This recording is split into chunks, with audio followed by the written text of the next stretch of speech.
I think as a woman, especially as we've seen in the world, we are not equal to men. We don't have autonomy over our bodies. And so for me, using my platform right now to be like, let me be the boldest I can be, even if people are a little taken aback, I hope it just helps other women. The best-selling author and host. The #1 health and wellness podcast. On Purpose with Shetty. Hey everyone, welcome back to On Purpose, the #1 health podcast in the world. Thanks to each and every one of you that come back every week to listen, learn, and grow. Now, this happens now and again, but there's someone that I've been following, admiring from afar, and then you see they follow you and you just go, I want to connect with this human and I want to get to know them. And someone that when you watch their content, you feel like you already know them. And the few moments I've spent with her, just as she'd been walking into the studio, I already felt like I had a connection with her, and there was a really beautiful warm hug and just like this really positive feeling. But this is someone who has dominated as an entrepreneur, been extremely successful as a business person, an incredible host and interviewer, someone who is so multi-talented across the board, whether it's being authentic on camera, off camera, editing, creating, the works.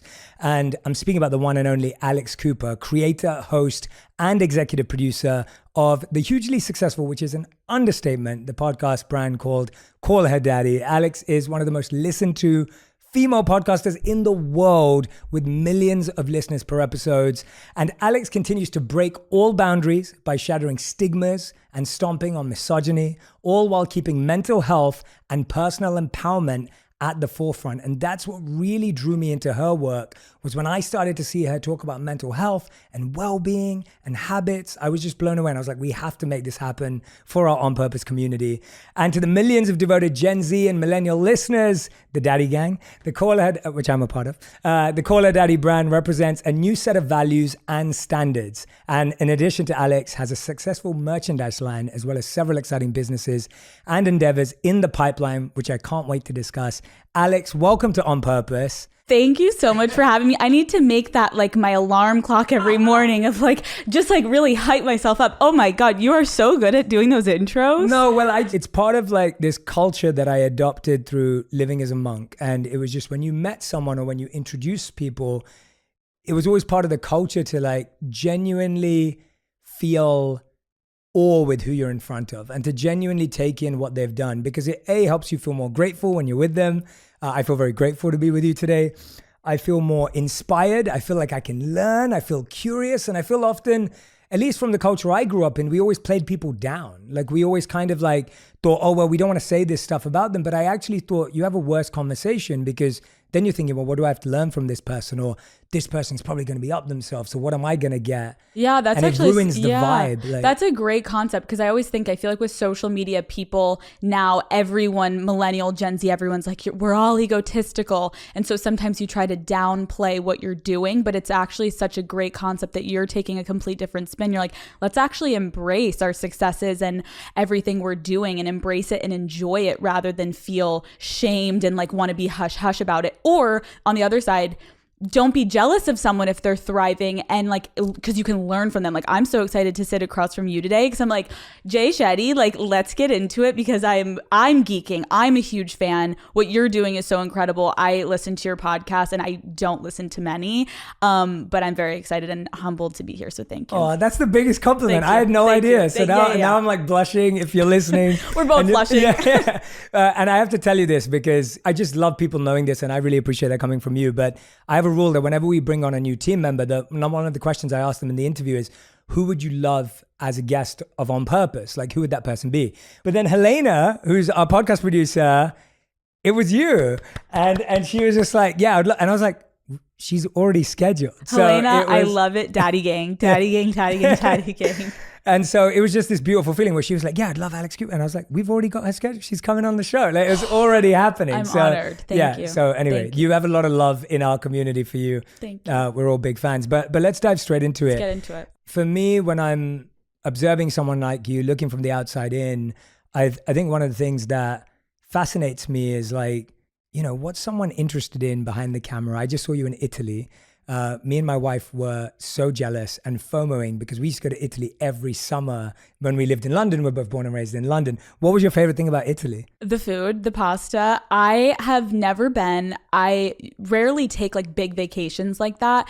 And I was so excited to just try the pasta. I grew up in Pennsylvania. And so, I don't know if we're like running to the fish department in Pennsylvania. You're like, ooh, what can we eat? So it was kind of like Italian, but it was kind of bad Italian. Sorry to everyone in Pennsylvania.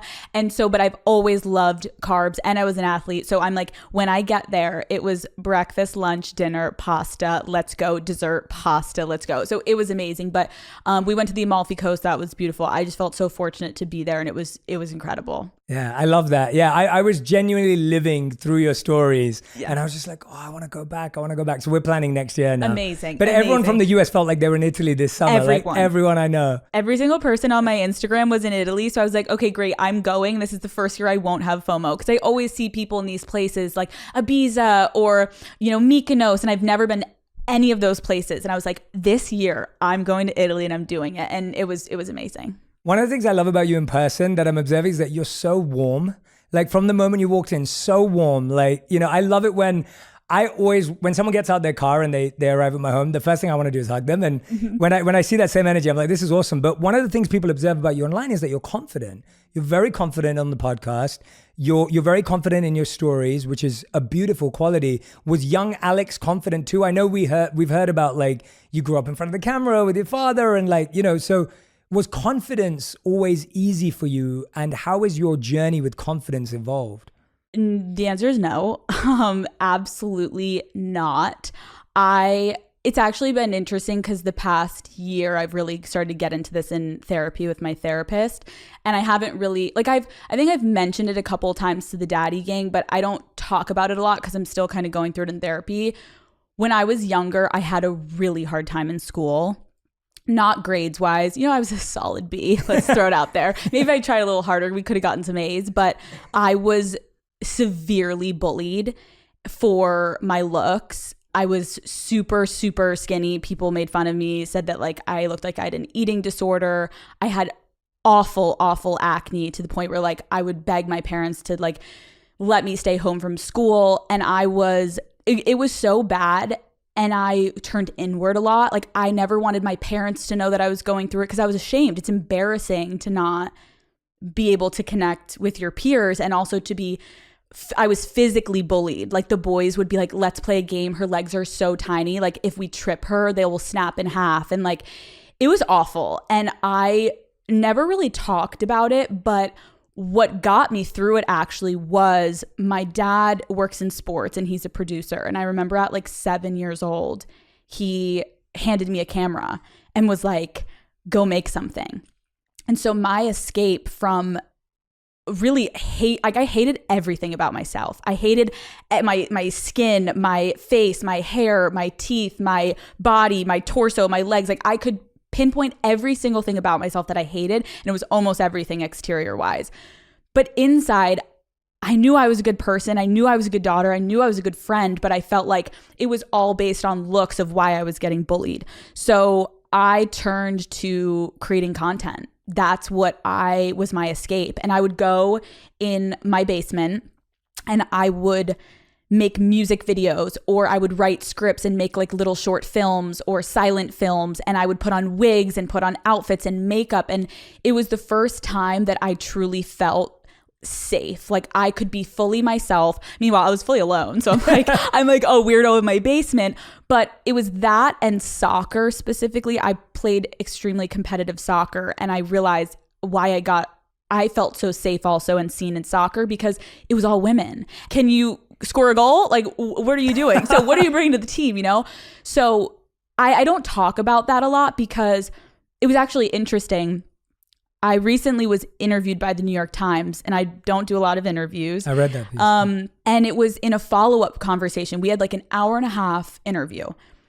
The reporter asked to do a follow-up, and somehow we got on the topic of my childhood. And he and I started talking, and I shared with him that I had been bullied. And quite literally physically, his demeanor, his face, like his jaw dropped, and I could tell he was shocked. And everything that prior that hour and a half interview I first did with him kind of was shattered, because he was like, wait, what? Like, you were bullied? And I realized something in that moment was like, the character I've created on Call Her Daddy, there's this dichotomy of, for me, the girl that was bullied, and then the girl I've created, or the woman I've created in the show.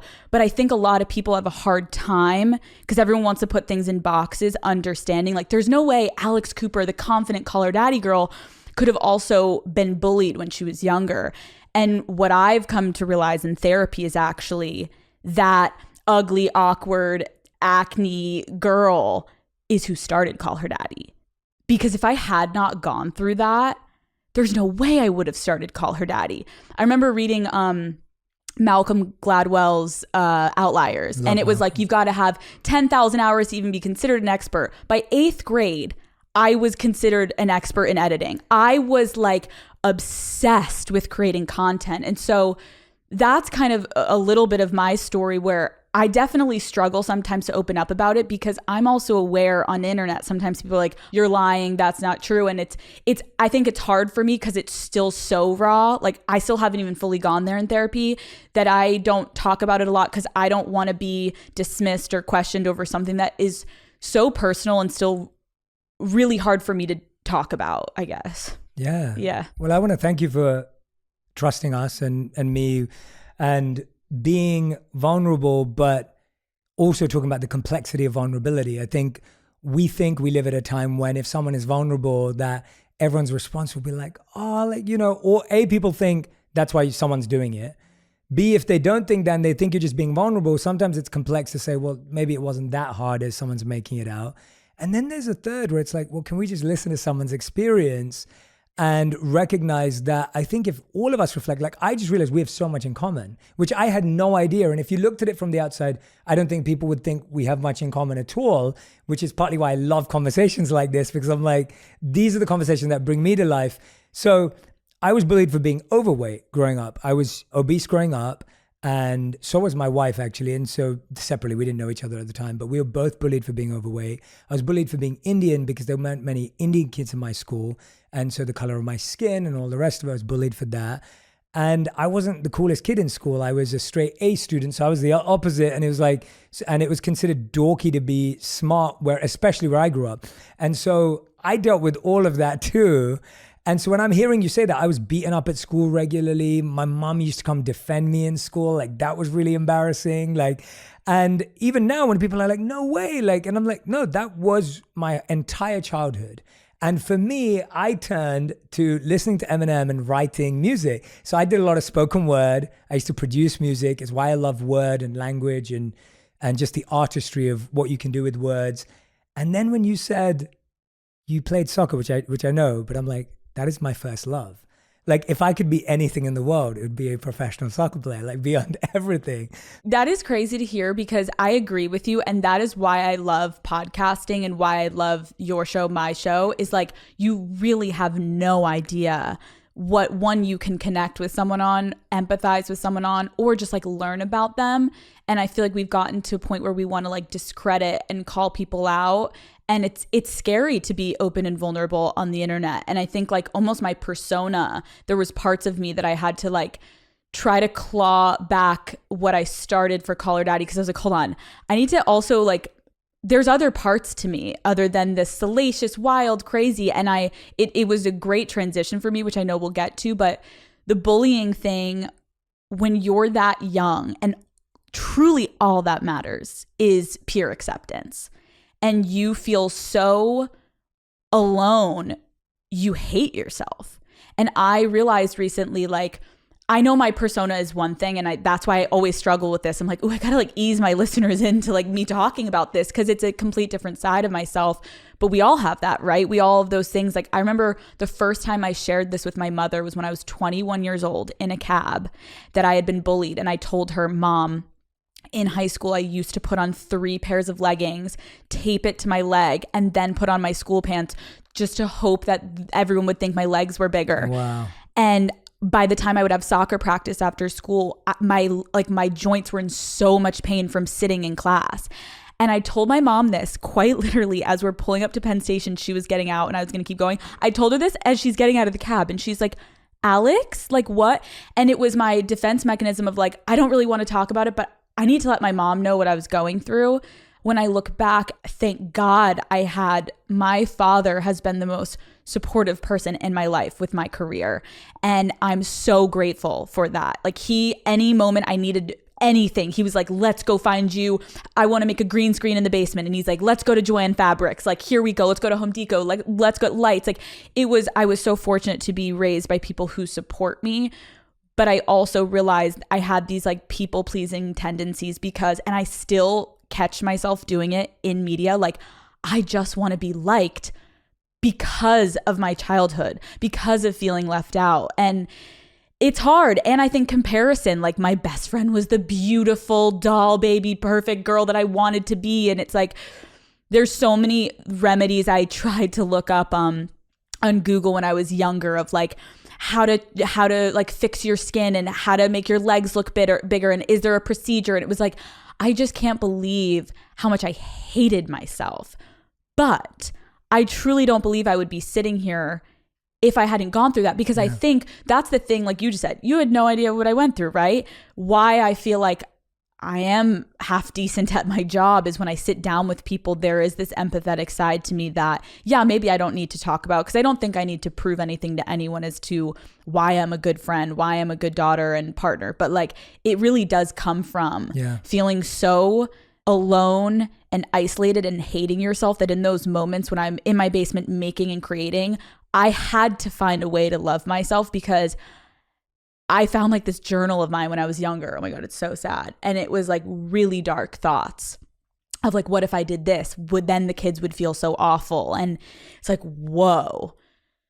I was really alone when I was younger and I never talked about it. And I had a friend recently that shared similar thoughts with me. We were best friends and I had no idea what she was going through and she had no idea what I was going through. So it's just like a reminder of like, we really don't know. And I know that's such an oversaid thing, but you have no idea what people are going through. And I think especially with social media, we can make judgments, especially snap judgments. You see a headline, you see a picture, but like, we have no idea what people are going through. Yeah, absolutely. I couldn't agree with you more. And I love the point that you're making that.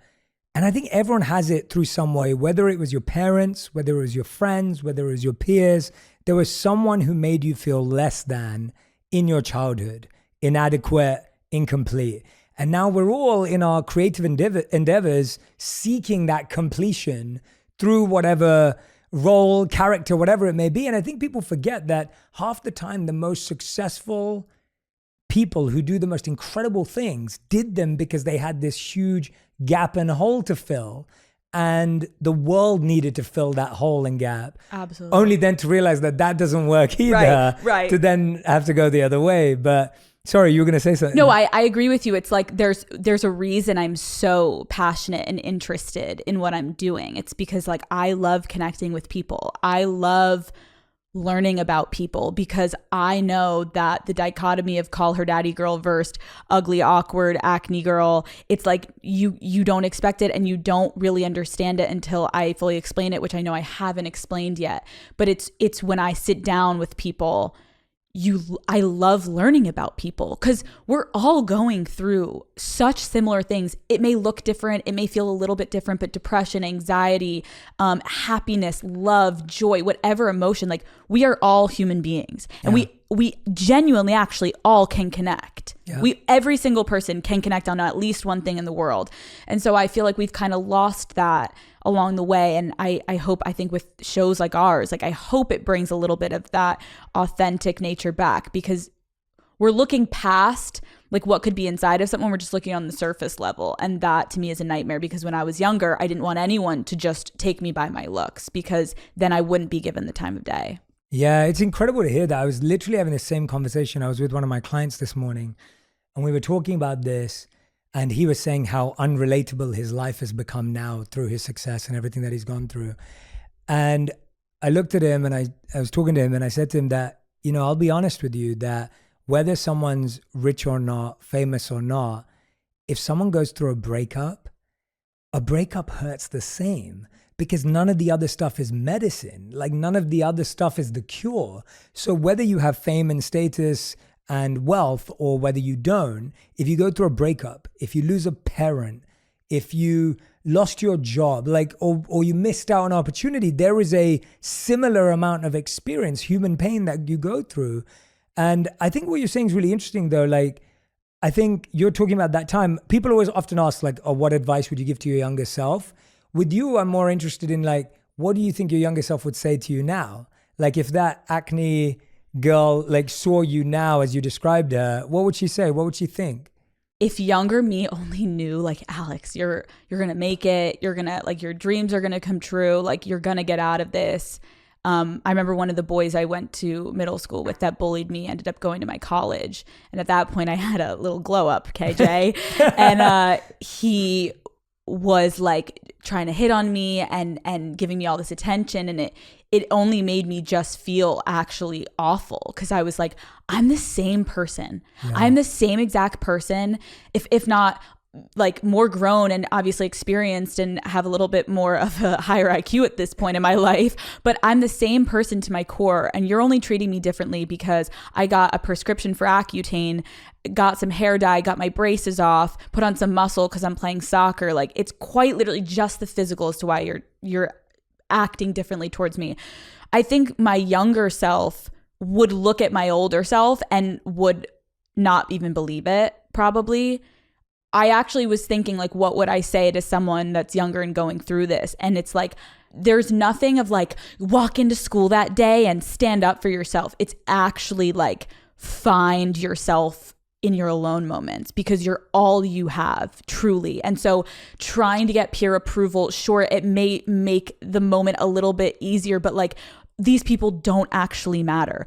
They matter to me, to my core of who they've made me, their impact on my childhood and making me hate myself. Like it's so crazy. I always think about before like 5th or 6th grade, we're so innocent. You have no almost concept of even what you truly look like or your peer dynamic or, oh, boys are looking at me and I don't have boobs yet and my friend does. And so I'm not on their top 5. And I know it sounds so, just dumb but it means so much when you're that young. So I look back and it's like those years where you start, especially to be judged for what you look like when we're actually just trying to figure out inside who we are. It's so problematic. Wow. I definitely think that it affected me of what I did put emphasis on my looks. I can talk about that in therapy now. Like hating every single thing about myself. Of course, I was like, I want to go bleach my hair. I want to be the girl that I saw on the magazines. And then I did all of that.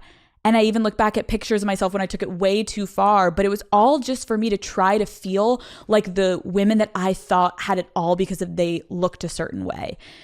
I guess I would just tell my younger self, like, keep going down in that basement. It sounds creepy. Guys, my basement was like finished, don't worry. And leaning into your craft, because in the darkest of moments, creating content actually formed who I am and gave me the strength to keep going. And it made me a full, whole individual in my own right. And when I was getting bullied and when I was going through those hard times, realizing I'm going to turn my passion into my purpose, that's all I needed to be like, okay, let's keep going.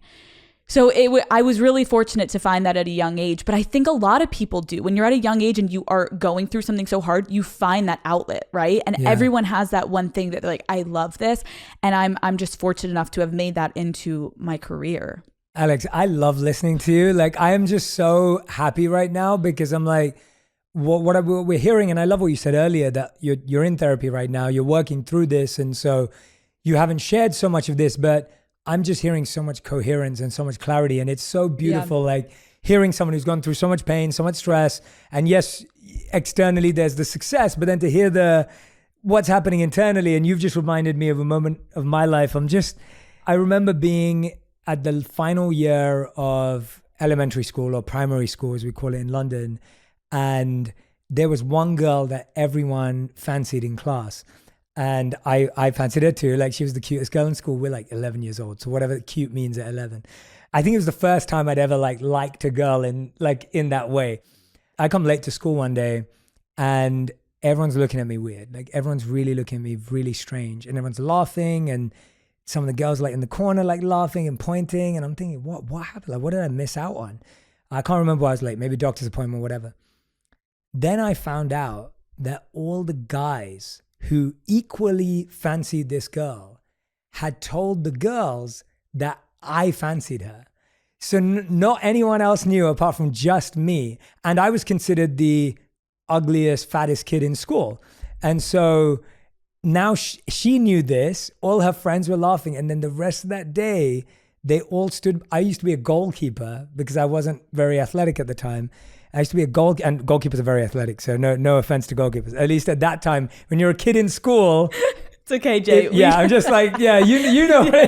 I'm like, guys. We got to clarify. Just being clear. I think goalkeepers are very David De Gea all the way. I'm in goal and all the girls are standing behind the goal and they're like, Jay, you can never get her. I can't believe you thought it. She's out of your league. And they're literally the whole day throughout the playground, like every time we're playing football, soccer, they're just behind the goal, like making fun of me. And it's such a it makes deep me memory. It makes me honestly, because I think it's interesting. I even watch you. We can smile through it now, but it honestly makes me want to cry when I think about it. Because even hearing that, like, I can picture that happening to you because it happened to me, and it's so traumatizing when that happens to you and you literally are just fighting back tears and you're like, just get through it. And all you want to do is go home. And it makes you hate interacting. It makes you nervous. You get really like clammed up and it's awful. Like, I remember when I was in middle school, also like my teachers, I went to Catholic school.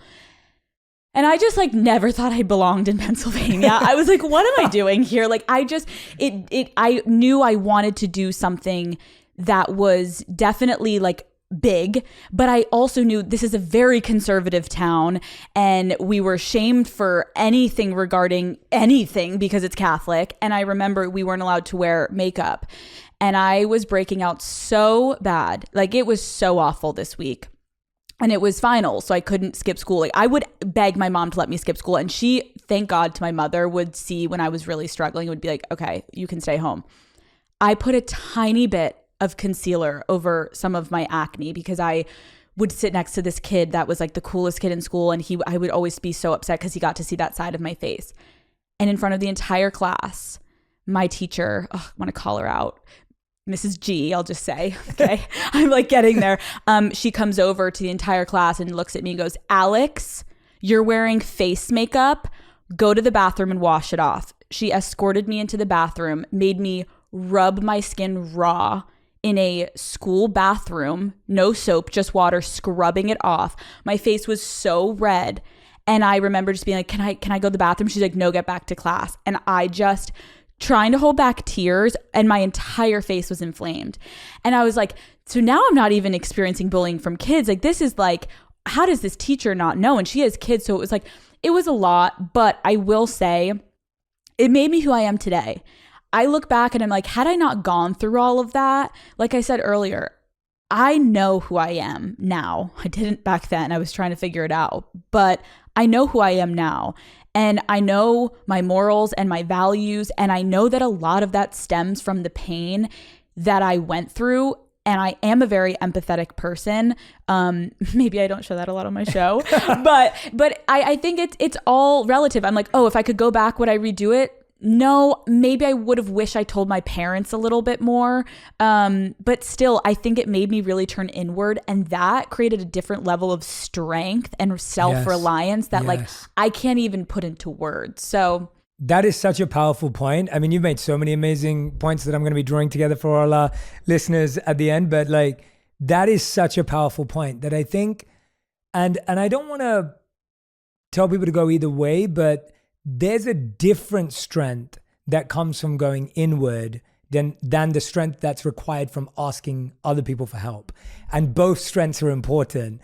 Like going out and knowing to ask your mom or your dad or your best friend for help is extremely important, but knowing how to go and ask yourself for help internally is equally important. I think that is such a beautiful point. I've never heard it been put that way. Thank you. And I love that idea of, because I feel the same way. I felt so isolated and alone.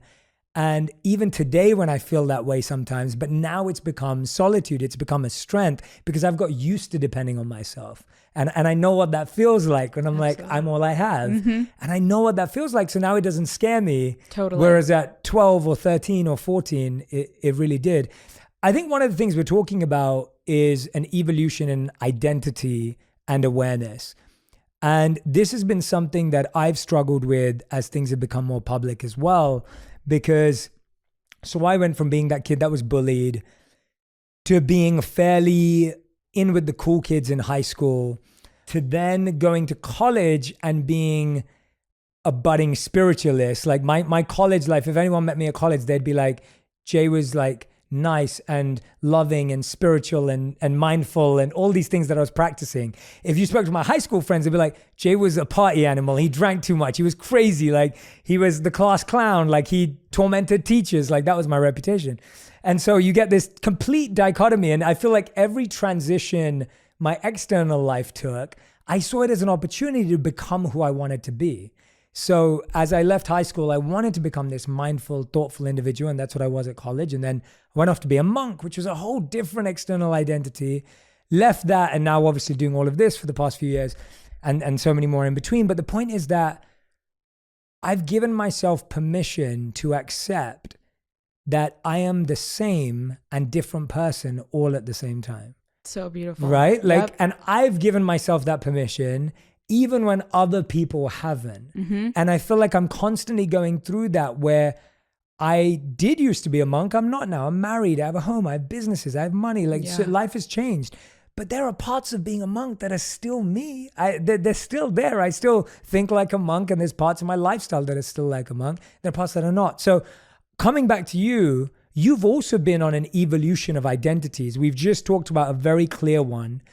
You then have the beginning of the podcast, which is very well documented. It's all there. I don't want to dive into it. And that part of the journey is there. And then now it becomes another label where it's like Spotify, 60, like it becomes so like diluted to a number and a brand. Mm-hmm. And you can go wherever you want to go with this. But the question I'm asking is, what has been the hardest part of that evolution for you to where you are now? And what do you think people misinterpret about that evolution? It is difficult because I feel, especially as a woman in the industry, I have to tiptoe on not being overly confident. Like, I think women can all feel it. Don't be too much of this. Always veer on the side of just be quiet. Well, I've got a podcast. That's a little bit difficult, right? So I definitely have struggled with the person and who I've become is confident. And I want to embody this confident and determined badass CEO running my life that any woman could do what I'm doing, right? In whatever aspect they want to do it in their life and whatever their passion is.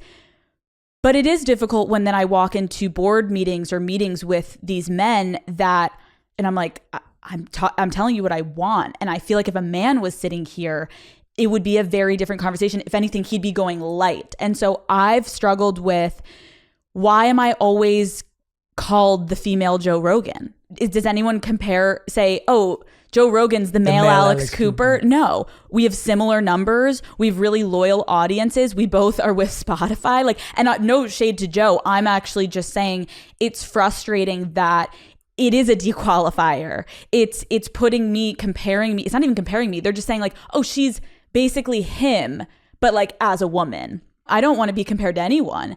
And it's been hard for me to do it in a way that, I'm not coming off as like angry and mad. And I think there has been times where I feel like I can't be all in business mode at times as I want to be, because I'm, as a woman, going to be labeled And it's like, no, I actually just know what I want. And I'm a boss and I am running a huge company and I have so much going on and I don't want to waste anyone's time and I know what I want. What a concept. So I think that is something that people have misinterpreted also on the internet of like, oh, she comes off so like, I don't even know if it's aggressive. Like, I think as a woman, especially, even if I don't know what I want, pretend I know what I want, because we're at a time where, as we've seen in the world, we are not equal to men. We don't have autonomy over our bodies. And so for me, using my platform right now to be like, let me be the boldest I can be, even if people are a little taken aback, I hope it just helps other women be like, I'm going to go in today and advocate for myself to my boss, or I'm going to stand up to that because it's like, we're getting nowhere if we don't keep shoving it forward a little bit. And I've gotten at times a little nervous and I'm like, I could just sit and do my interviews and stay quiet. But that's never who I've been. I've always had an opinion. I'm a Leo, okay? I know what I want. But it is hard because it's like, I think there's a lot of people that are a little skeptical of a really, and I hate when people say loud. Am I talking that loud? No. People are like, she's so loud. I'm like, am I loud? Or am I just speaking about something that maybe you don't want to hear because you don't like change? And we need change. So that's something that I'm currently working on in therapy. I don't think I've ever done this. I'm about to clap on the podcast. I don't think I've ever done this for any. That I'm just going to clap. I'm going to take a moment to clap. And there should be more people clapping. Hello. Jordan, I need some more. Come on, Homer. There we go. Oh my God, stop. I'm dying. I've genuinely we've never done that podcast ever. Like this is the only time, the first time that we've done that. I'm honored. I really mean that. Everything you just said, like, it's so true. I'm totally aligned with you. I can only look at it from the perspective that I grew up with a powerhouse mom who worked, cooked, raised me and my younger sister, provided for us both when my dad was figuring his life out. My mom was the breadwinner in the house. She was the one who helped me with my homework. She taught me how to shave. like that's literally who my mom was in my life. And so I grew up seeing the most powerful woman in the world, in my opinion, as a young boy. And like my mom would take me to all her meetings at night, whatever needed to happen. And then I was kind of like like a father figure to my younger sister. And so I've seen it in her too. And I've seen like the stuff she's gone through at work and wherever it may be. So I can only empathize from that perspective. Yeah. But when I'm listening to you speak, I'm just like, it's sad that we're still there. Like it just pains me. I'm like, how can we still be there?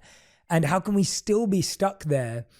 And I want to dive into the gender part with you because I do think it's important that we talk about it here. I deal with that in a different way. And I've never talked about this either, but I feel like we're both in. Yeah, we're like, vibing. Yeah. And it's also like I feel understood with you. And I also know that because you interview and you do such an exceptional job with it, it's like, I feel like I'm getting to open up my heart. We're interviewing each other together. I'm like opening up my heart to you. But no, I mean in the sense of, so I often get perceived as like, well, Jay, you're a monk and you're mindful. So you're not allowed to be driven and ambitious. So if I have goals in a business meeting or a PR meeting or whatever it may be, it's like, oh, but Jay, like you shouldn't have goals, right? And I'm like, wait a minute. Why can't I have both? Yeah, can I not be both? Am I not allowed to be both? Like, yep. And so people are constantly like, but Jay, like, and it's like if we reach for something, and I come from a background of I was straight A's. I worked in the corporate world. I'm highly organized. I'm a high performer. It comes naturally to me, and that's me. And then I was a monk, and I have the meditative side, and I meditate for 2 hours a day, and I wake up early and take cold showers and all that kind of stuff. But it's like, to me, I've tried to put both together to create this real world. Because neither one makes me happy without the other. So I get the perception of, well, Jay, how can you be mindful and driven? How can you be ambitious and meditate? And I'm like, but that's what we should be encouraging people to be. Like, I feel like it's because we have gotten so comfortable putting things in boxes. And I love that you're saying that because it reminds me, this is, I think, such a relatable topic. Take me and my deal and my podcast and being a public figure out of it. You mentioned something about how you had these different stages of your life. And I feel like it's so normal and healthy, honestly, to progress and almost be different people of your versions of yourself and try things out. I remember in high school, when I was a little bit more now secure with my looks, okay? And I was now the jock. I was on the soccer team. I was a freshman. I was thriving with my soccer girls. They were like big on campus. And I was still obsessed with making content, right?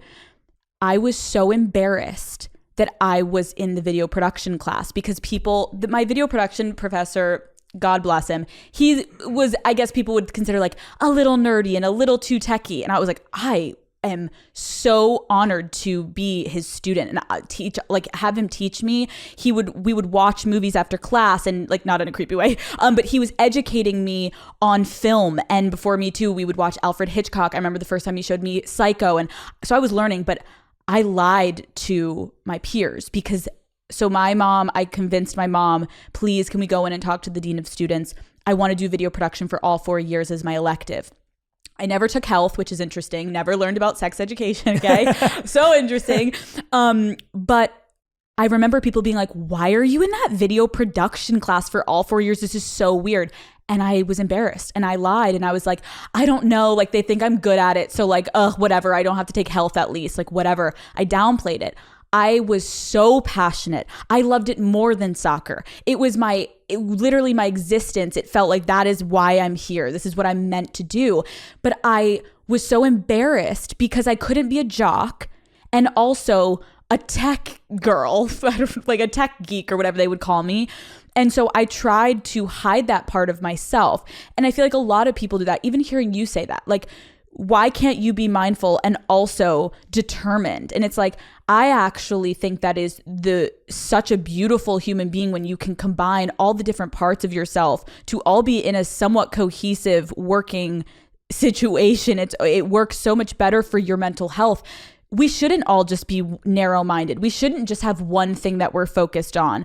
Do you have a relationship? Are you a good friend? You don't act like to your romantic partner like you do to your friend. What about, are you a good son, a daughter? Like, it all is in the scheme of being humans. We have to have multidimensional parts of ourselves. But something about being in a box, it doesn't work, Jay, if you're both of those, because it can't be true. Well, why not? And I think just talking about it, anyone listening, you should not veer away from a passion because it doesn't align with something other publicly that you're doing, because it's like almost a contradiction. I love a contradiction. That is what I do on my show. They're like, well, you said this last week. I changed my mind this week, and not in like okay, Alex, well, we can't believe anything you say, but things change and things shift, but we have to be cognizant of how we're embracing different parts of ourselves, because if we try to not do that and just stay in one lane, we're not going to grow. We're not going to be happy with ourselves, and we're just going to be appeasing the people around us instead of what do we want? I appreciate you sharing that because I think it's a really relatable thing of like, how can I be both? Of course you can be both. It's just society has made us feel like, well, you're a poser. You can't be both. Which one isn't as true? They're both true. I'm about to clap again. Literally, like, this is just like, guys, we're just clapping. This is Claps with Alex Cooper is the title. These are all TED Talks. Like, it's just one after the other. I'm No, you're inspiring me. No, I hope it's okay. Like, I'm opening up because I just feel like the stuff we're talking about is relatable in different ways, right? Like, I don't know what it feels like to be a woman in the industry. I never will. I will never be able to be like, I get that. I totally know what you mean. But I get what I'm feeling in the same expression of sometimes I feel told to be quiet. Sometimes I feel told to be like, well, Jay, you shouldn't have that desire. Like, I'm told to like calm down sometimes, not because I'm aggressive in any way, but in the sense of just because I'm a driven, ambitious person. So going back to what you were saying earlier, there's a part of it where it sounds like, especially, and I love what you said, like, it's not about what Joe's doing. It's not about what anyone's doing. It's just, why does everything have to be a comparison? And that then starts to be a respect issue, right? It starts to be an issue in like, are we giving enough respect to what you've achieved and what you've built? In the same way as, are we giving respect to anyone else for what they've achieved and what they've built? What has been your relationship like with respect? It's hard because there's a couple dimensions to it, right? My listeners quite literally, and I know this sounds corny, but like truly feel like an extension of myself. We have an understanding. We have talked about the most deep, in-depth, maybe taboo topics, uncomfortable topics. And when I meet the daddy gang, shout out everyone listening, that's daddy gang. When I meet the daddy gang out in person, I always joke because whenever I'm with anyone, they come up to me and they're like, oh my God, Alex. I'm like, hi, what's up? And they're like, okay. And they start talking. And the person that's with me, that's my friend or my parent or whatever, they're like, oh, who is that, from college or high school? I'm like, no, that's daddy gang. So like, wait, you guys just started talking about her break? Like what? We have this understanding of like, if you listen to Call Her Daddy, and I'm sure you have that with your audience, like you build such a rapport. The respect I have for the daddy gang and my listeners and people that give me a chance, it is so mutual and it is so beautiful. And I can't still to this day believe what has been built of Call Her Daddy and the daddy gang and my relationship with them and theirs with me. I think where it becomes a little bit of a struggle is in the beginning of Call Her Daddy, it was this beautiful storm, right? A female-led podcast working at Barstool Sports, which people are like, oh, is that a misogynistic company? And it was like actually the perfect storm of like, oh, I'm a woman and I'm going to have the biggest show at Barstool Sports. Watch me dance. Okay. And it was like this really cool challenge. But I think because of the nature of the content at the beginning of Call Her Daddy, it's difficult because I am in no way, shape, or form. I wouldn't change one thing about the beginning of that show. It was so provocative and in your face, and women needed it at the time. It was like, oh, instead of, because I think the feminist movement has had many different forms, right? It continues to change and evolve. And at that point, as someone who had just graduated college, everyone can be a feminist, right? And you can have a different version of how you associate it with it. But as long as you believe in the equality of the sexes, boom, okay. And you respect women, great. But for me, it was like, if men can say it to us, let's say it right back. And they're not going to like it. And it's going to be really uncomfortable, but let's go for it. And I think a lot of people loved it. No, I know a lot of people loved it. The show blew up and it was controversial and it was amazing. My struggle was being so proud of what I built, but also we just talked about that box of like, but I kind of want to talk about other stuff too. Yeah. And I felt like I got pigeonholed into this, like, that's the girl that talks about sex and dating. Yeah. And it was really difficult for me to respect and acknowledge what had been built, and it is like brilliant what Call Her Daddy Original Days was. But I also, now I'm 28 and I started it at 22, 23. I don't want to be the same person I was at 22. I'm not. I have a different outlook on life. I have a greater interest in what's happening in the world, in making a difference. Are you kidding me? Out of 22, I was like, let's drink, let's talk about sex, and let's have fun. And that's what you should be doing right at that age. Yeah. But now as I've tried to transition the show, not because, and I want to clarify, no one has told me to do this. I made the decision because two things happened. In the pandemic, I think when you talk about something like sex and people are so freaked out by that concept and a little nervous to, I remember back in the day, engage with the brand because it was like, oh, they talking about sex. That is one of the most intimate topics that you can really talk about, and a universally inclusive topic, right? We all think about it in some capacity, right? I felt like if I can talk that deeply and that openly and that vulnerably on this platform to millions of people, still in therapy about that. Why was I so okay doing that? We're working on it, okay? But the point is if I can do that, my audience was ready when the pandemic hit. We need you to talk about some other stuff because none of us are enjoying our sex life right now, but we trust you enough, Alex. Let's have deeper conversations. And that is when I began talking about mental health. And that is when I opened up and acknowledged I'm in therapy.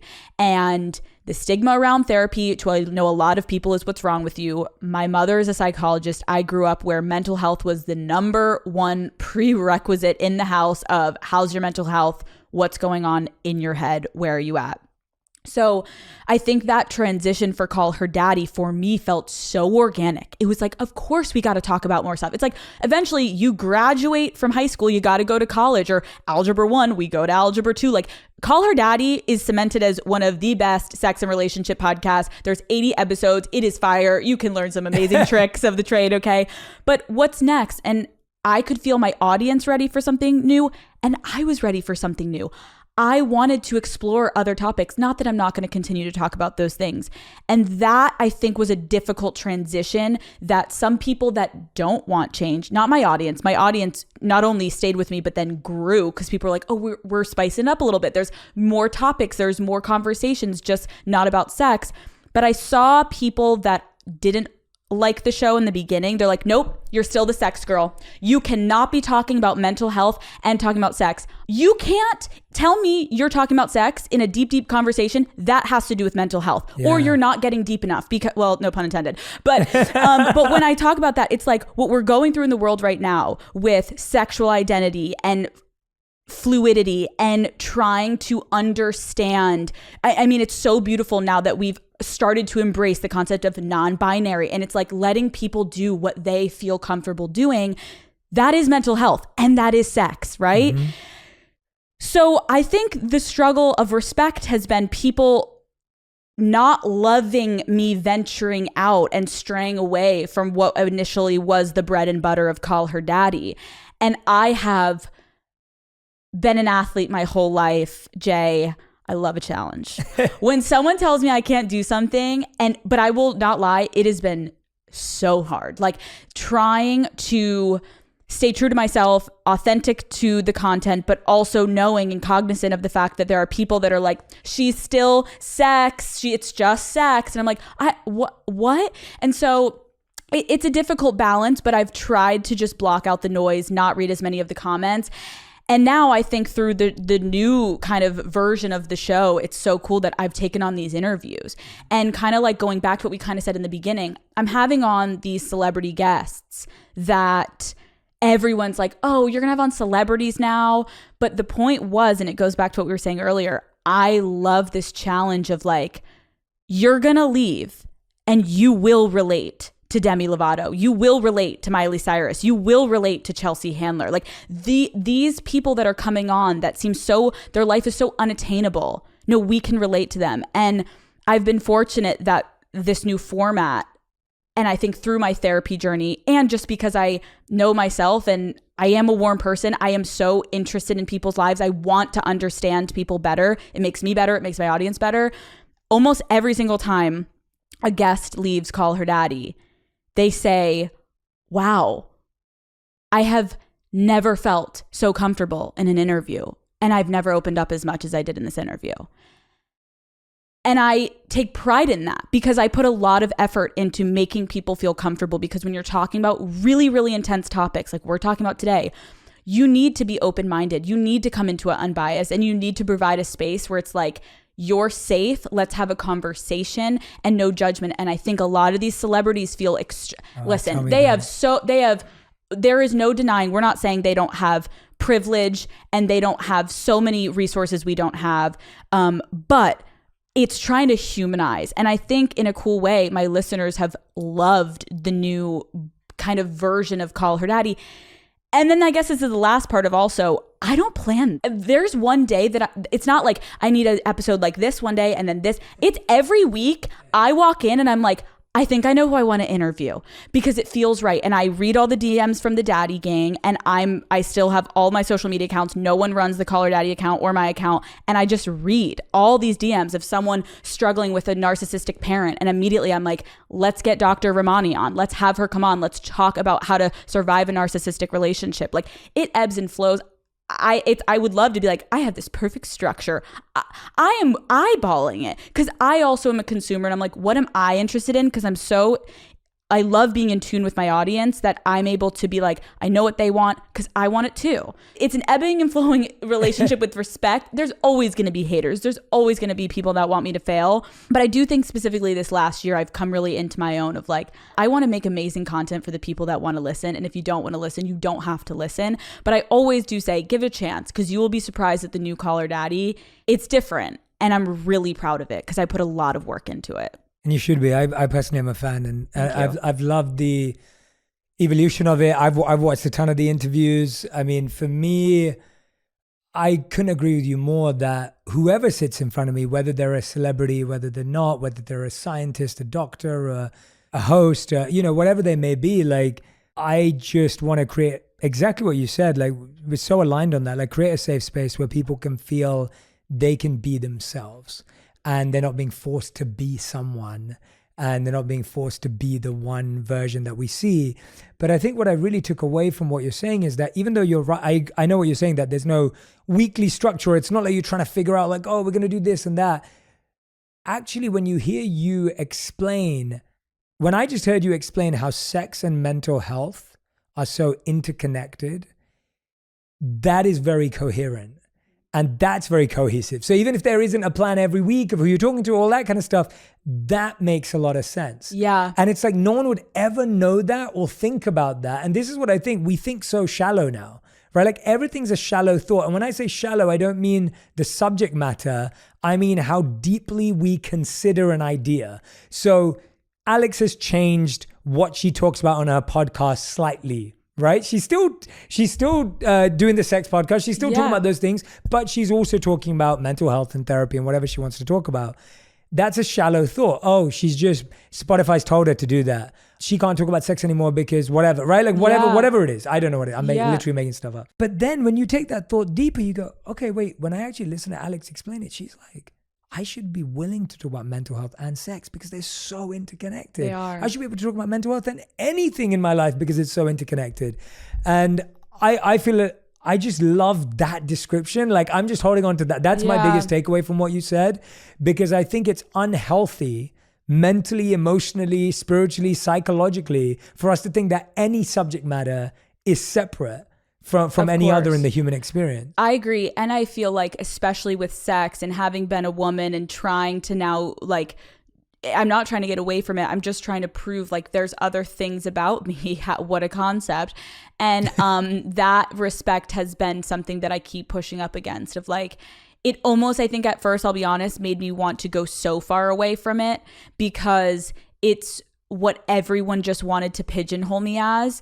And I feel like, especially with the season 2 that's going to come out of Call Her Daddy at the end of September into October, like you're going to see a shift, because I feel like when I was in my 20s, I kind of mentioned this earlier, everyone's self-involved. We're just trying to understand. Like, I remember getting out of college being so miserable. I hated my job. I hated my life. I was like, what am I doing with my life?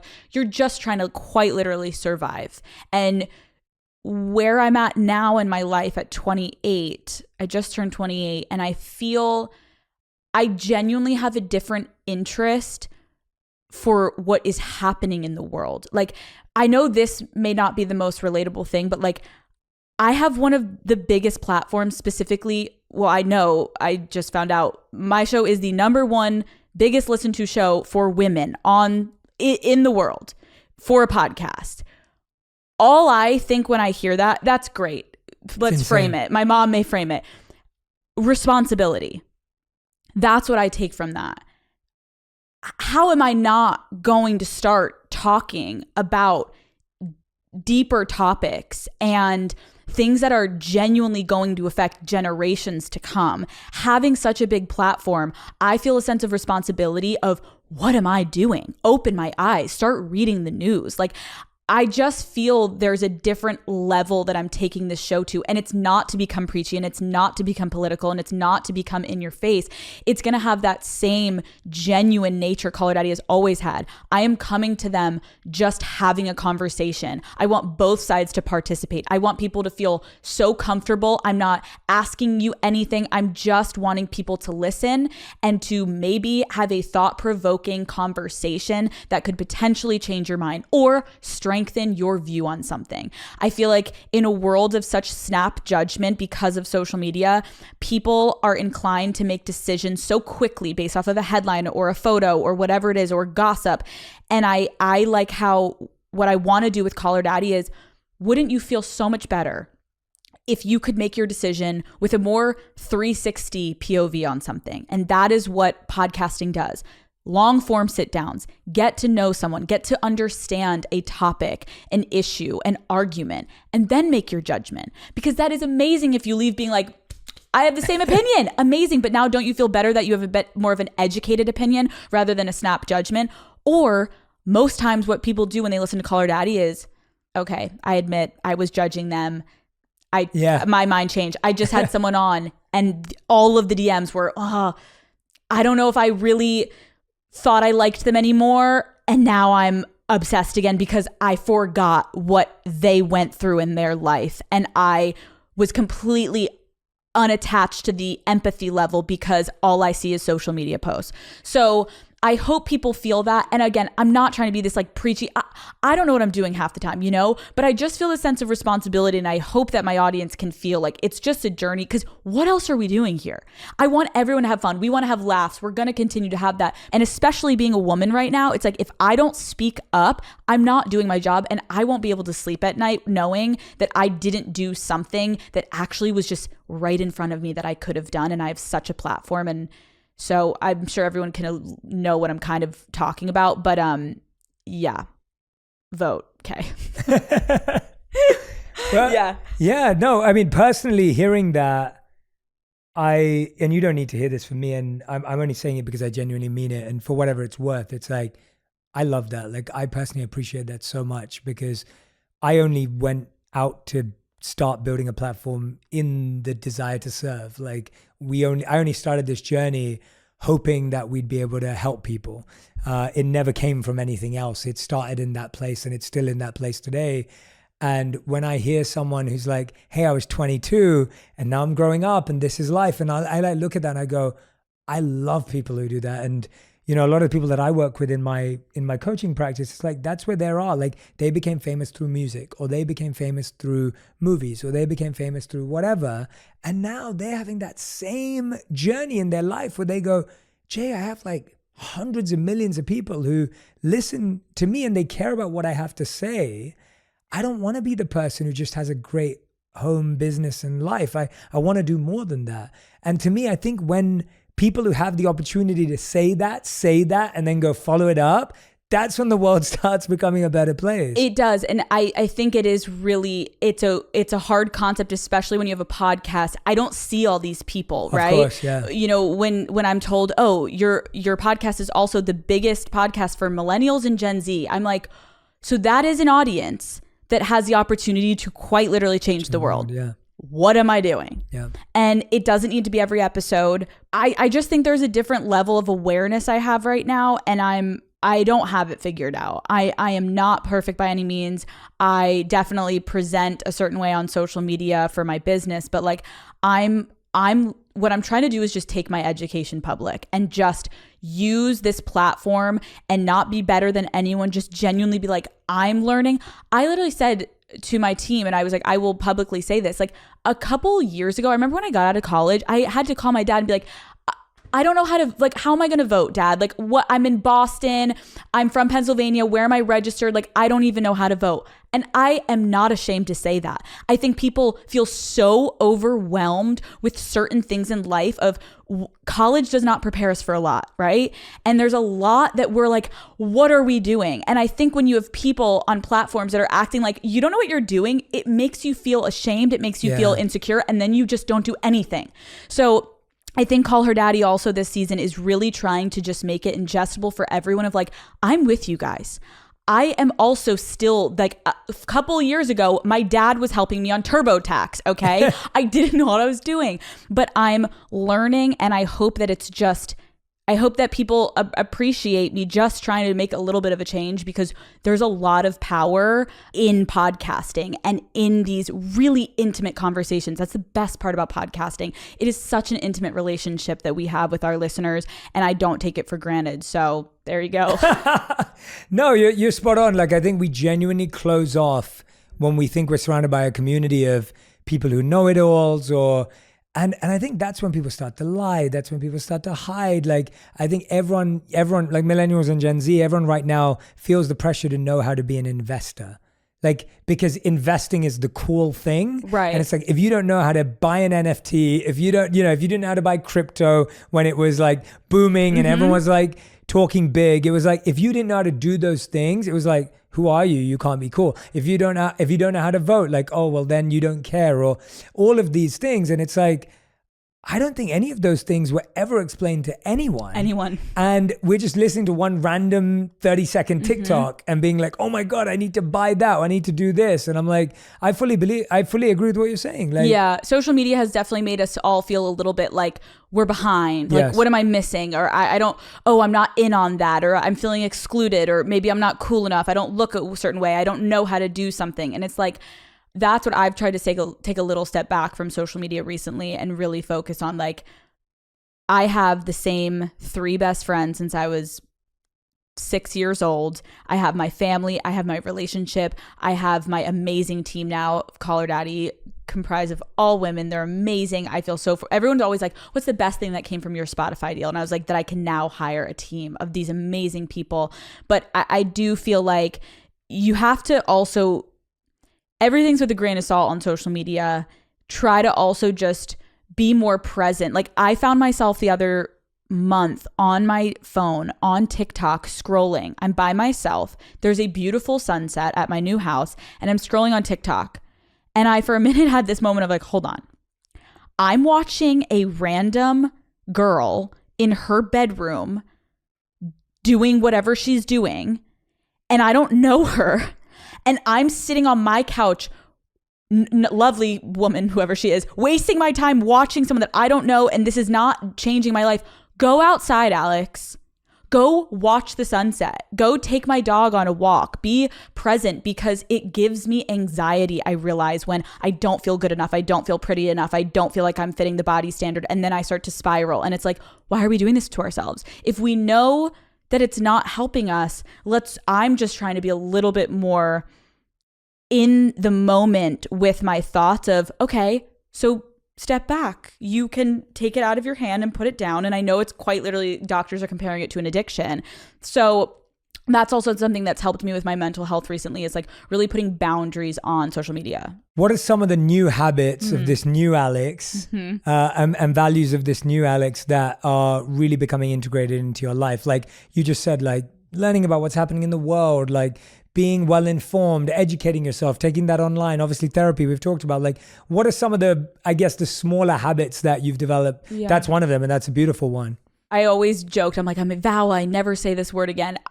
In the beginning of Call Her Daddy and shortly kind of in the pandemic, went down a spiral of like reading Reddit pages about myself and awful things about myself. And I was crushed. Like I said earlier, being bullied, I am a full people pleaser. I want everyone to like me. If I see that one comment, I'm like, and then it's going to affect my content the next week. And I'm going to have a Freudian slip and somehow talk about something that I saw in the comment. I'm trying to, like, oh my God. It was about like a year or so ago, sat down. I think it was with my therapist. And I said, I am never going to open this app again. And if I do, I'm hurting Call Her Daddy. And it helped me take it out of myself of like, cause it was affecting my content. And I stopped looking at these people that I remember I always used to also be like, they're just hurting in their own life. And we can talk about why people are trolls on the internet for hours, but it's not my problem. I need to drown that out. Whatever those people are going through, whatever they hate me, I know I'm a good person. I know what I'm trying to do. So I stopped reading that about a year ago, and my life, I feel like a different human being. I am taking notes from people that truly care about me. And I'm someone that my producer was like, it's interesting. You love a note. I love a note. I love someone to tell me when I'm doing something wrong, what I'm doing wrong. I love a note. And so I don't surround myself with yes people. I came to LA and I had to make a decision of, who I wanted to hang out with, what I wanted to do. And like, I am sticking to the people that I have known my whole life. I am not open to meeting new friends. I have made new friends in LA, but I'm very specific about who I share my time with. And I think that is totally fair to say. And I think sometimes people are like, oh, this is that, or, oh, you don't have as many friends. I am taking care of my mental health by making sure the people that I'm surrounded with aren't yes people because they're like, oh, we want to come and hang out in Alex's cool house with her cool job. It's people that are like, check yourself. What's up? Like, how are you doing? And I can do the same to them. And so I have made efforts to make sure who I'm around, not only they don't even make me feel good. It's that they're real with me and they treat me. If all this was gone tomorrow, I know those people are going to still be there. Yeah. And I think with social media, I've really gone through periods where I felt like my whole existence was immersed and defined by social media. And literally just through meditating, being alone with my thoughts, going through therapy of when you actually dissect, does something make you feel bad? Yes. So why are you doing it? It's so simple and it is so hard. But the more that I train my brain, it's really helped me. And I think when I go through really awful times on social media, if people are coming at me, if I get the mean comments, this is something that keeps me kind of grounded is I always get through something. In the moment when you are going through something, it is awful and it can be heart-wrenching. You can feel it physically. You can feel alone. You can feel scared. Whatever feeling comes when something bad is happening in your life. But you get through it. And when you get through it, you look back and you're always like, oh, I wish I could have told myself, like, stop stressing, stop overthinking, stop. So what I've had to do is in the moments of crisis, when I'm freaking out, having a panic attack, anxiety, I'm like, okay, hold on. In 2 days, this will be over. Let's go on a walk. Let's take a breath. Let's call people I love. Let's talk to my mom. Let's call my therapist. Let's take all of the stuff that's happening in my head and just calm, pause, connect with people that love me and get out of your kind of psychosis that's happening in your brain. You're going over and over. I always think about I always get through it. I've had so many moments where I'm freaking out. I always get through it. So look at the other side and I don't know, it's easier said than done again, but it helps me be like, I'm going to be there in a couple days or hours. So it's not as bad as it feels. Yeah.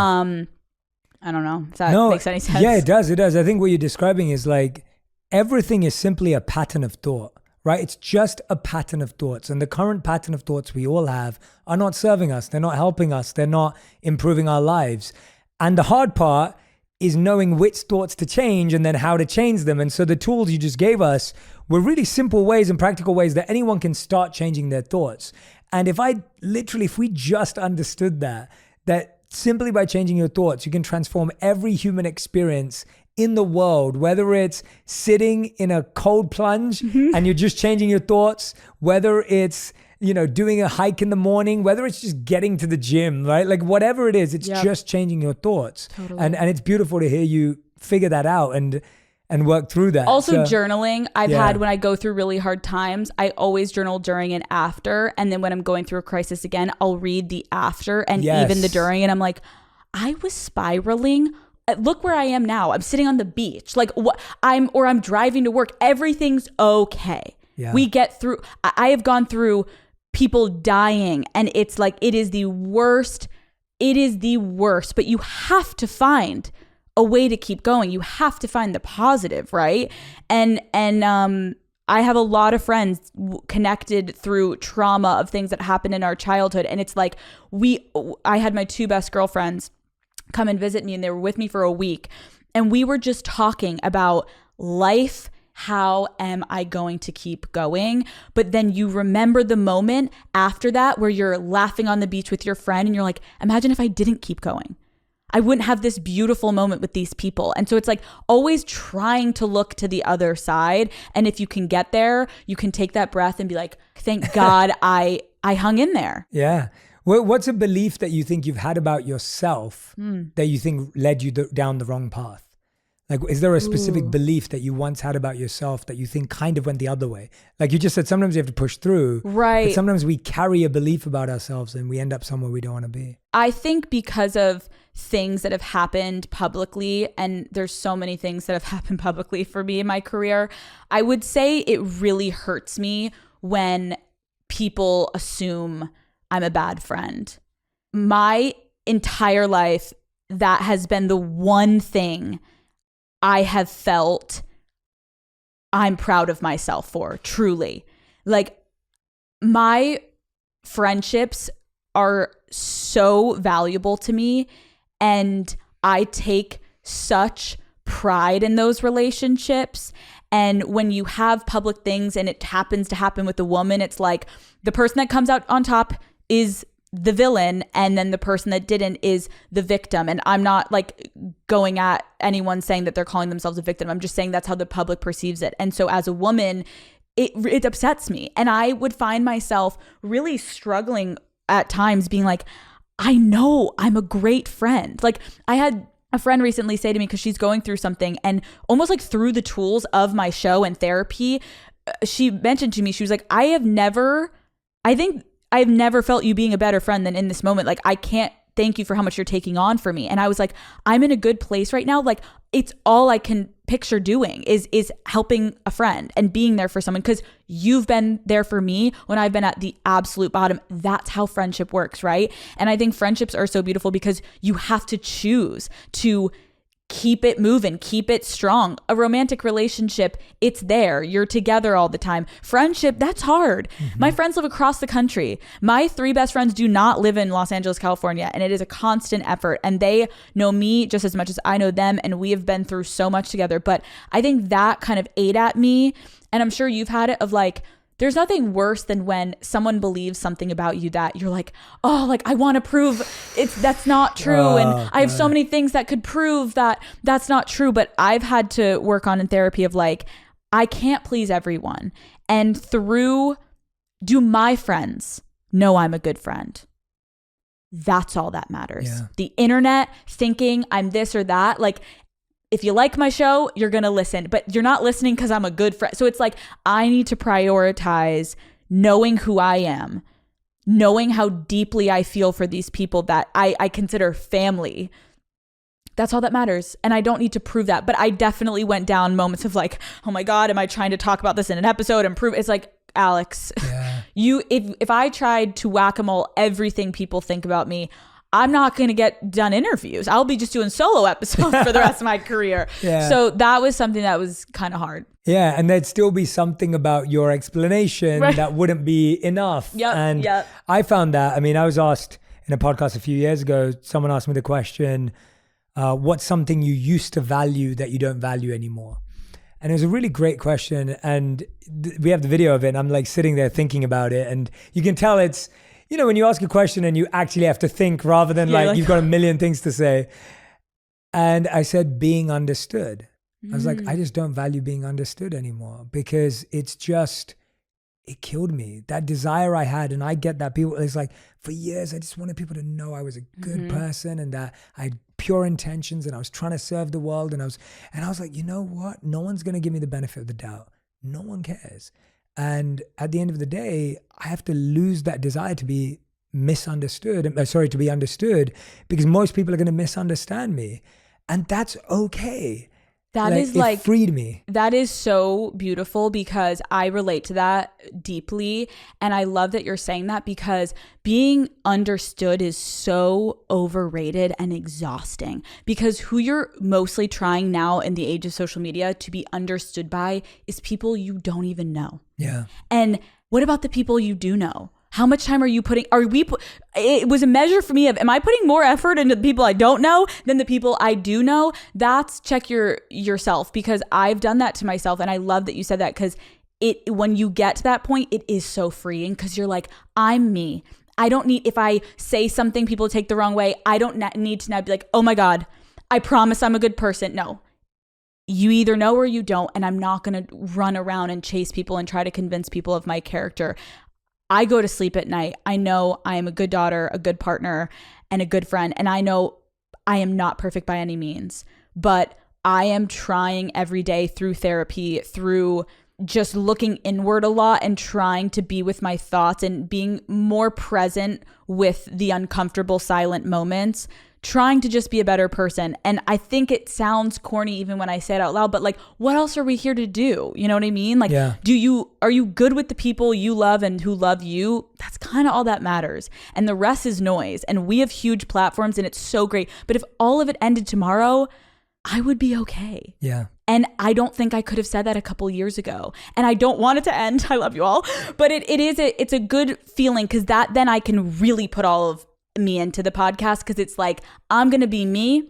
and I'm going to do me until I don't want to do it anymore. And no one can tell me otherwise.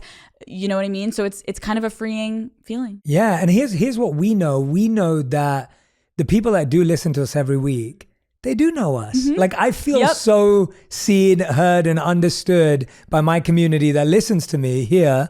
And whether they listen to the solos or these guest episodes, like I know they know me, they understand me. And I always say that if you see me on the streets, please come and say hello, because we can have a great conversation.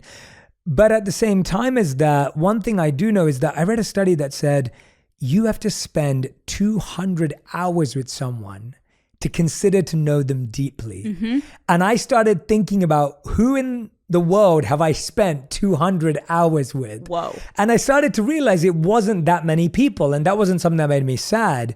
It just made me value those people so much more. So my best friend, who's my best man at my wedding, I've known him for 18 years, and I still talk to him 3 or 4 times a week. I don't know where I find the time. I don't know where he finds the time, but every car journey, whatever I'm doing around LA, I'll call it. He's in London, so he had an 8-hour time difference too. God. And he always picks up. We always find a way to connect. And our friendships got better since I left England. And so all my best friends are in London because that's where I grew up. My family's in London. My wife's family's in London. So for us, like I totally hear what you're saying, that the statement you made that really resonated with me today off of what I said was that being understood is overrated. And it's so true, because I would say that I'm still trying to understand even the people I've spent 200 hours with. So how am I expecting someone who met me once for 2 minutes Absolutely not. to understand 200-hour version of me? I would hope not. I hope I'm complex enough that you can't figure me out in a minute. No, I really love that. And I think it's, I think that I always say to anyone, especially in 20s, 30s, when you're out of college, it is so depleting at times, because you are stripped of that immediate comfort, friends in, proximity wise, and you're immediately, all of a sudden you're across the country and your friends and you're like, I don't have friends, and it's a really isolating and lonely time. But I would start with, do you have one person? Do you have one person that you can call? That's really all that matters. And of course, we want friend groups, we want friendships, we want connections. We want to go to parties, guys. Come on. But you have to just start slow with yourselves. And I think a lot of times in your 20s, you almost get dismembered and you have to build yourself back up. And we're really hard on ourselves with those friendships. It's so much easier said than done. But it is a great reward when you can maintain those, because they're beautiful. And like I said, you're not having sex with these people, hopefully. So your friends are just there because they love you hopefully. It gets messy. Don't do it, guys. But no, it's a really powerful relationship. Yeah, we've talked about friendships, and I want to talk about relationships a bit, because it's a big thing here at On Purpose.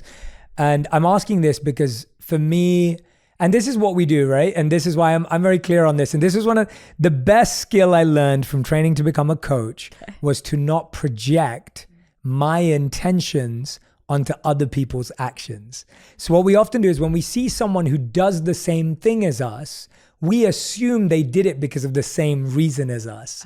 So if you see someone lie to someone, if you're someone who would lie to someone because you don't want to upset someone's feelings, you're like, oh, they lied to them because they don't want to upset someone's feelings. Yeah. But if you're someone who didn't do something because you were jealous of something, when someone doesn't do that same thing, you're like, oh, that's because they're jealous of them. So we project our intentions onto other people's actions. So interesting. And so I'm projecting now. And so I'm being very honest and open about it. My wife and I have been together for 10 years, long before my public life. And we got married 6 years ago. And I started creating content online around the same time as we got married. We'd already been together for 4 years. And I've been creating offline content for 10 years before I started doing online content. So I did events and I spoke and did seminars and workshops and coaching and all this stuff. Anyway, for the first 3 years of my content life, no one knew I was married. It wasn't that I didn't talk about it. It's that I used to make 4-minute videos on Facebook and YouTube. And those 4-minute videos were based on ideas. Long form content hadn't really taken off. And I didn't really feel to post selfies with me and my wife, because I was gaining traction from talking about philosophy and psychology and ideas that I cared about. And we just got married too. And it was all new to us. It was like all of a sudden, like when I would post that I was at a restaurant, people would turn up and things like that. And so I was very protective of my mom, my sister, my wife, and just everyone in my life. And then my first ever podcast episode was me interviewing my wife and us talking about how we met and our journey and everything else that came with that. And that was in 2019 when we talked about it. I am so grateful that I didn't do it before then, because it gave my wife time to acclimatize to the new life we'd created. It gave her a sense of stability in what we were doing and where we were going. And it helped me deal with what I needed to deal with in this journey. It wasn't something I would even say I was fully conscious of. I guess my question to you is, do you think having a relationship that you're open about, but that is private, consciously improves the quality of relationship you can build? I'm projecting that I think it's healthy, but you don't have to buy into my projection. You know what? I'm gonna buy in. Okay. I do. I definitely. It's interesting because when I met my boyfriend, I had already podcasted about him before our first date, and I remember podcasting. I was in Los Angeles and we were going to a dinner, and I'm podcasting about my wants and my needs and all the things that I'm expecting for this date to go. I had never met this man in my life. Classic Alex, just going for it for the podcast. Got to give the daddy gang what they want.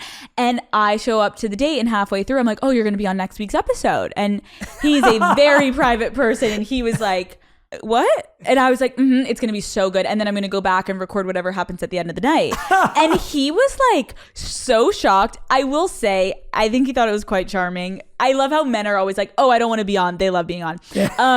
But with him, it was interesting because I went all the way in and I started talking about him from the beginning. And then I had to pull it back because I realized, oh, well, this is a real relationship. And I have so much respect for him. And he's in the entertainment industry, but he's private. And he in a great way, this is how I knew he was the one. He never said, don't talk about me, but he asked that we just have conversations about it and just keep talking about it. And I've had past relationships where it was like, F your show, I don't care. And he has such a respect for my craft that he recognizes that is kind of what you do for a living, and your life is your living. But I did start to pull back, and I know it's not fun to hear, but my relationship couldn't be better because of it. All of a sudden, he didn't have to wake up in the morning and press play and listen to what I said.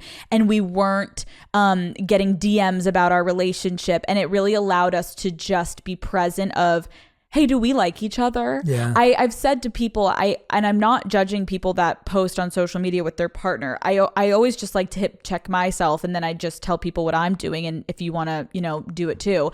But it's like, there's some relationships I worry, are you just together still because the public loves you? And that is not healthy. And I think that with social media, people can become addicted to the concept of this perfect relationship and what it looks like. Well, what is it like behind closed doors? I am so fortunate that I don't have that with my partner. I'm with him because I love him and I love our relationship, and none of it is contingent upon either of our jobs. So that's been very healthy. Was it hard? Yeah, of course. There's great content in there. And occasionally I will share. But I told my listeners one rule that I implemented with my partner was, if we have an argument or a fight or a disagreement or whatever, and it's an open wound at the time for the relationship, I made the mistake once of going and talking about it on the podcast too soon, that we hadn't even healed. And my partner is so mature that he was like, I love you so much, but I think we need boundaries, because hearing that is not fun. And it almost made it worse for me because we haven't resolved it. And so now I have this I have a boundary where it's like a couple months later, I can totally talk about it. Because he was like, some of our arguments are great for couples to think about and talk about. They're very relatable. But I think in the moment, it's always good to just put my relationship first. And it doesn't mean I'm not putting the show first. It's just having a good set boundary that I didn't have before. And I'm really, really happy I've done it. Yeah, I've loved hearing today about how many different boundaries you put into different areas of I your am life. putting boundaries You're like up, winning, Jay. winning at boundary setting. No, but it's so important, because I think the problem is that we think of life as either or, and life is more boundaries and layers and levels. And it's like, we think I'm either close to this person or I'm not. And I'm like, no, you're closer to this person than this person. Yep. It's not that you're close or not. And I think when you start looking at life as degrees, and you see a little ripple in different degrees versus like yes or no. Absolutely. And I think the concept of, again, this is all for public consumption. Yeah. Posting your partner for people, in my case, that I don't know, right? And even a lot of people, even if you have 1,000 followers on Instagram, do you have 1,000 friends? Absolutely not, Becky. Okay, you do not have 1,000 friends. So I always am also just like, what is the motive behind posting your partner? Is it to get validation that you're not getting in the relationship? Is it to seek approval? Is it to show off something that you're proud of, but well, if you were super, confident, like, would you need that exterior validation, right? And again, I'm not saying not to post your partner. It's really just, I think with social media, we've been so quick to just throw stuff up about our life. And it's like, well, why are you doing that? Who was that for? Why do you feel the need to show people that you don't even know how your relationship is going and write these long captions about it? I totally get trying to connect with people. But there is a level that I started to find of like, I think I'm just doing this because this is helping content. It's not good for my relationship. I need to pull back. Yeah. And I love that who it's for question, because I do that exercise with myself when I post stuff. Like, I post certain things and I know no one cares, but I really care about it. Like, it's a big deal for me or whatever.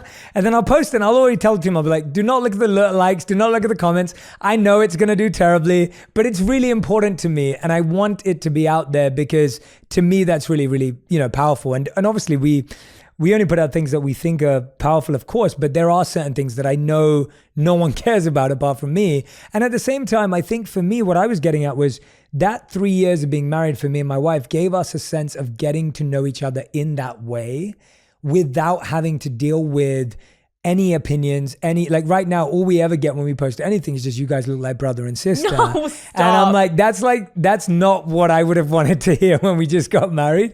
So I'm very happy that we didn't, because that's all we ever get. And so I'm like, that's all right, amazing. this is great. Like, but that's the thing, you're never gonna, there's always gonna be the negatives. Totally, and so yeah. that's what also I'm really protective of it, because I'm like, I'm so happy. He's so happy. Our families love each other. We're doing good. We are by no means a perfect couple, but I have no interest right now in opening that up for public consumption to just have an opinion. Yeah. I don't need it. I want to know, am I in this because I like him? That's it. Yeah. Great. Stick with it. Last question on relationships. Okay. I think a lot of people ask, like, what do you look for in someone? I think for me, it's the opposite way around. Like, what do you think you want someone to bring out in you that you see as a healthy relationship? Like, what are you happy being when you're in a good place? I'm a lot. I'm self-aware enough to know I'm a lot. And really, when I say I'm a lot, I think my job is a lot, right? And I am so passionate. Like I've said, I've been doing this since I was so young. I would be making these videos. No one was seeing them. I was acting like they were going to be up for an Academy Award. No one was. My parents were barely watching them. Do you okay? still have them? Oh, they're awful. Yes, we need them. It's shocking. They're like, we're going to play it one day at your wedding. I'm like, so I'm not getting married then. But the point is I have always felt like what I'm doing and my passion is so a part of me. And I need a partner that is going to support me, especially in a heterosexual relationship. Can a man be okay with, I'm okay if I'm the breadwinner? It's not the case in my relationship. We're pretty equal, but it's like, I need to be able to be myself, and I need my partner to not be intimidated by my success, not try to hold me down. Let me be me and you be you. And if we come together and we make each other better, amazing. But I've had relationships with men where they were extremely intimidated by my success, and it was constantly trying to push me down, language that was semi-abusive, of trying to make me feel less than, and it was really toxic and it affected me. And now being in a healthy relationship with someone that is like, you are incredible, I support you, is like my number one cheerleader. That to me is the hottest thing that someone can do. And I'm so attracted to my partner because of that. I also think someone that is so honest. My partner is so honest with me. Sometimes I'm like, oh my God, it's like I'm not used to the honesty. And I really respect that because I am a no bull person. I'm like, what's up? What's going on? And to meet my match kind of with that, we do no dance arounds. Like it is just like, what is up? And I know some people don't like that. You need a little like cushion. I am like, hit me where it hurts. Let's get this over with. So I think those two things, the honesty and also just allowing me to be who I am. And I know it sounds pretty straightforward, but a lot of people try to change each other. You're laughing. What did I say? No. What did I say? Jay's No, like, I relate. No, yeah, I'm laughing because you literally, there was something you said that just totally reminded me of something this weekend. So anyway, but carry on. I'll tell you in a second. Okay. Yeah. The point is I've learned in relationships, like you talked about projection, there's so much projection. If you don't work on yourself and whatever your form of therapy for yourself is, if you don't know who you are, you're going to go into a relationship and quite literally look for the things you want out of that person. And you're going to put unrealistic expectations onto this person. And you don't even know if you actually like them because you're just trying to get what you want. It's like, wait, you don't even like the homie. Like, get out of here. Like, and so I think stripping it down to, do you like them as who they are as a human being and not honestly also for how they make you feel all the time? Yeah. Do you like them as an individual and do you two match up? Of course you want them to make you feel good. But I think sometimes we project our wants and our needs and everything onto a person. It's like, hold on. Work on your own and then come back and see if you like the person. Because a lot of times the person you're with is just fulfilling something that's an insecurity of yours. If you filled that insecurity, would you still need to be with that person? Absolutely. No. Absolutely. Well said. Therapy session 101. Okay. No, I love it. So I was doing something important last week and my wife is doing something important as in being at a wedding? Yes. I was going to open this entire episode with, so how was the wedding? I'm going to start interviewing I will you. tell you that separately. I'll tell you about it offline. Okay. I will tell you about it offline. But I was preparing for something last week and my wife is that person to me. So I know that, and I have an amazing team who's very honest with me for sure. Like I definitely we literally we're looking at headshots for like my book coming out next year. And so the team was like, look, and we were like, no, like I'm doing it with my team. Yep. And it's always the most painfully thing of like looking at your own face and all. Yeah. And anyway, but my wife like takes it to another level. So she's like, all right, do your speech in front of me. So I'm like, all right, I'm going to do it. And I set myself up for it every time because I know she's going to give me really good feedback, but my male ego can't take it. So I'll do it. And then she'll be like, oh yeah, but this part didn't make sense. I'm like, no, but this is why I did it that way. She's like, but I'm telling you as a viewer and you're not going to be able to explain to everyone why you said totally. this. So. And I get super defensive. And then she's like, but say it like this. And then I'm like, no, but the way you just said it didn't sound good anyway. And it's like, I get so defensive. But and then I took all her feedback and I did it exactly that way. That is iconic. Also, my boyfriend did that. He had a speech he had to do at his brother's wedding and we were upstairs in the room and he's practicing, he's pacing, he's freaking out. And I'm like, it's coming off weird when you say it like that. It's not hitting. You're trying to be funny. You're not funny. Okay. He's like, oh, okay. And I was trying to give constructive feedback and he was freaking out and he's like losing his mind. And I'm like, sit down. Let me rewrite it for you. I'm the comedian in the relationship. Let's move forward. And it was funny though, because he was really freaking out. But then at the end of the day, he's like, okay, I trust you. Yeah, exactly. It's like you got to do a little push and pull and then you're like, okay, shit, I trust you. Yeah. And then there's some stuff that I just hide from her in the practice because I know I want to do it anyway. And so then I don't show her that bit. And she was like, oh, that bit was really good. I'm like, see, if I showed it to you, you would have thought it was good. So. But the constructive criticism was good. And then you added your little flair and it all went well. Yeah, okay, good. exactly. Good, exactly. Good. Alex, we end every On Purpose episode with two. You're the first person to ever do this. Okay. So we have our Fast Five, but we also have our new segment, which very aptly is called The Many Sides of You, one word. We're still figuring out the name. We're getting there. But we're going to do this. So what this is you're going to give a word for every one of these things, just one word. Oh, God. And it's all about you. Oh, God. So are you ready? I don't know if I like this. Okay. All right. What is a word or phrase to describe what someone would say about you when they meet you for the first time? I would say warm and trustworthy, which is really weird. Oh, I forgot you said warm in the beginning. That's fine though. Yeah. I agree. I obviously agree. Yeah. I've had a lot of people that just, I think again on social media, you think one thing of me and then you meet me and you're like, oh wait, like I had a waitress I met this past week and she DM'd me after and was like, I didn't think you'd be that nice. I'm like, guys, I'm I'm not a scary person, but I do think I have a warmth that makes people feel really comfortable. Yeah, I agree. Okay. What is a word someone that knows you very well would use to describe you, or a phrase? Ooh, determined. Sometimes scary. I think my boyfriend and my parents are like, oh God, here she goes. Like, I'm going to finish this and it's going to be the best thing. And they're like, okay, just get out of her way. Here she goes. Like, very determined. I love that. What is a word or phrase you would use to describe yourself? Loyal and passionate.